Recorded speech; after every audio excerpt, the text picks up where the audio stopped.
हरिराम नामक व्यक्ति शहर की एक छोटी सी गली में रहता था। वह एक मेडिकल स्टोर का मालिक था। सब दवाइयों की उसे अच्छी जानकारी थी। 10 साल का अनुभव होने के कारण उसे अच्छी तरह पता था कि कौन सी दवाई कहाँ रखी है। वह इस पेशे को बड़े ही शौक से, बहुत ही निष्ठा से करता था।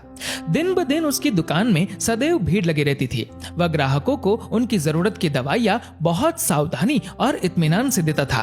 पर उसे भगवान पर कोई भरोसा नहीं था। वह एक नास्तिक था। भगवान के नाम से ही वह चिढ़ने लगता था।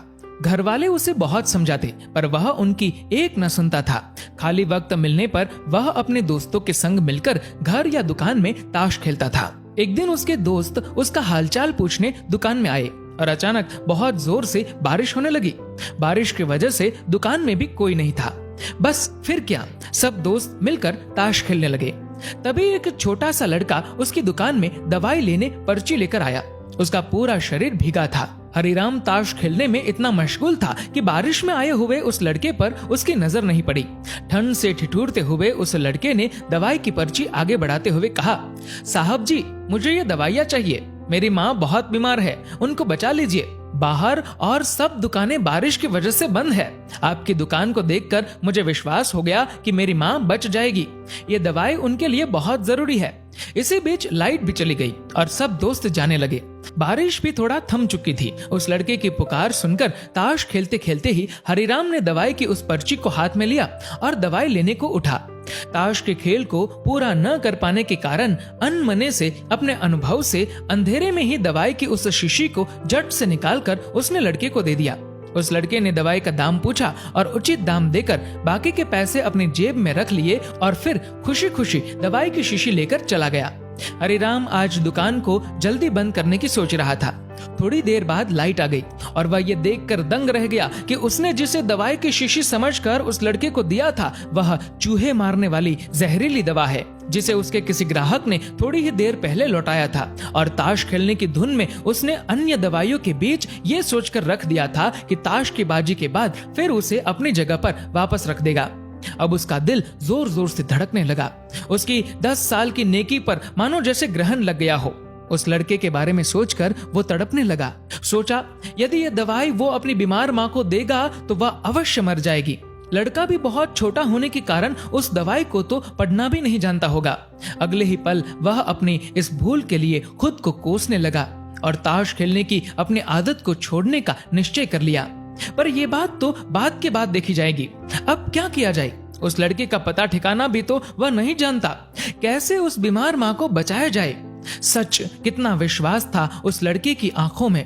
हरिराम को कुछ सूझ नहीं रहा था। घर जाने की उसकी इच्छा अब ठंडी पड़ गई। दुविधा और बेचैनी उसे घेरे हुए थी। घबराहट में वह इधर उधर देखने लगा।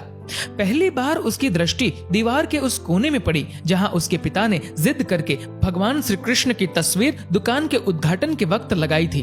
पिता से हुई बहस में पिताजी की कही हुई एक बात उसे याद आ गई कि बेटे, जीवन में भगवान को एक बार आजमा के जरूर देखना कि वह है या नहीं। परमात्मा वहां काम आते हैं जहां और कोई काम नहीं आता। हरिराम को ये सारी बात याद आने लगी। आज उसने इस अद्भुत शक्ति को आजमाना चाहा। उसने कई बार अपने पिता को भगवान की तस्वीर के सामने हाथ जोड़कर आंखें बंद करते हुए पूजते देखा था। उसने भी आज पहली बार कमरे के कोने में रखी उस धूल भरी भगवान श्री कृष्ण की तस्वीर को देखा और आंखें बंद कर दोनों हाथों को जोड़कर वहीं खड़ा हो गया।